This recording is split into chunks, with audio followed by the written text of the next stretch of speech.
नमस्कार, जय हिंद। भारत तक देख रहे हैं आप और मैं हूं ऋषिराज। तालिबान जो कर रहा है वो तो दुनिया देख रहा है, लेकिन चीन क्या कर रहा है? चीन दरअसल लगातार ताइवान के प्रति अपना नजरिया और सख्त करता जा रहा है। चीनी अतिक्रमण जो है वो ताइवान में लगातार बढ़ता जा रहा है और इस बात की खबर दुनिया को कैसे लगेगी, ये भी अपने आप में एक सवाल है, क्योंकि पूरी दुनिया का इस वक्त ध्यान जो है वो अफगानिस्तान की क्राइसिस पर लगा हुआ है।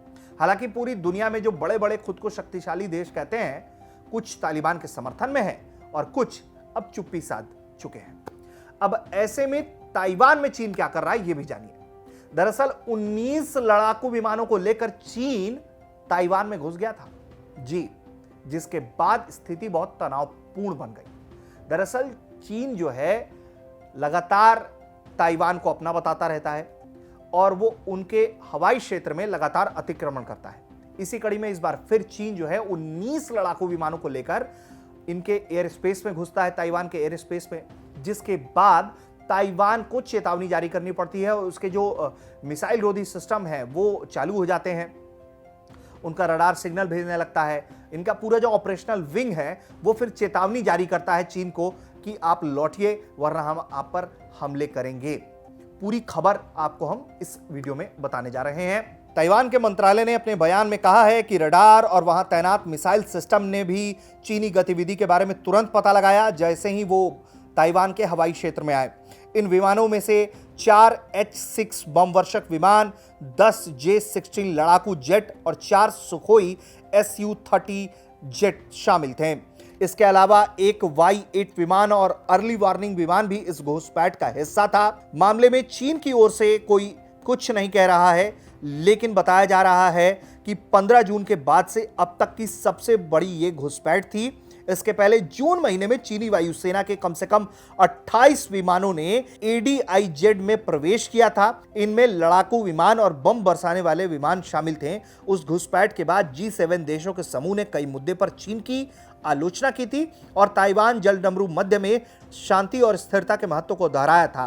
बीजिंग ताइवान पर दावा करता है और साल 2016 में त्साई इंग वेन के पहली बार राष्ट्रपति चुने जाने के बाद से वो अपना दबाव लगातार बढ़ाता जा रहा है। यही कारण है कि साउथ चाइना सी में तमाम जो देश हैं वो रह रहकर अपनी ताकत को दर्शा रहे होते हैं। अमेरिका खासकर, इसके पीछे से ब्रिटेन भी है और भी तमाम ऐसे देश हैं जो लगातार चीन को काउंटर करने के लिए उस इलाके में अपनी मौजूदगी दर्ज कराते रहते हैं ताकि चीन जो है वो बेकाबू ना हो जाए।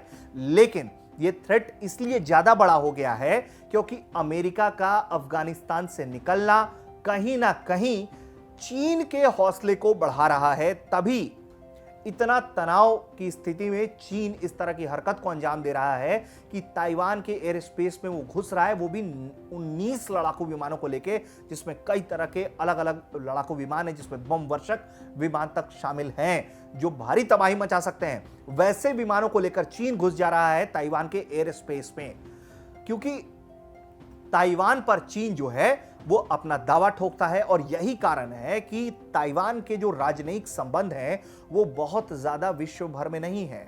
मात्र गिने चुने देश हैं जिनके साथ उसके राजनयिक संबंध हैं और वो ज्यादातर उसके दूतावास भी नहीं है। वो अपने वाणिज्यिक दूतावास, उसने ऑफिस खोल रखा है दुनिया के अलग अलग कुछ देशों में, जहां के साथ जिसके जरिए वो अपने दूतावास के तौर पर उसे ऑपरेट करता है और उन देशों के साथ जो है वो अपने संबंध रख रहे हुए है और कारोबार कर रहा है। लेकिन चीन लगातार इसको लेकर दबाव बना रहा होता है कि कोई भी ताइवान के साथ कोई बातचीत ना करे, क्योंकि ताइवान जो है वो उसका हिस्सा है और यही कारण है कि लगातार वो इस तरह के घुसपैठ को अंजाम देता रहता है, जिसके बाद से तनाव बढ़ जाता है।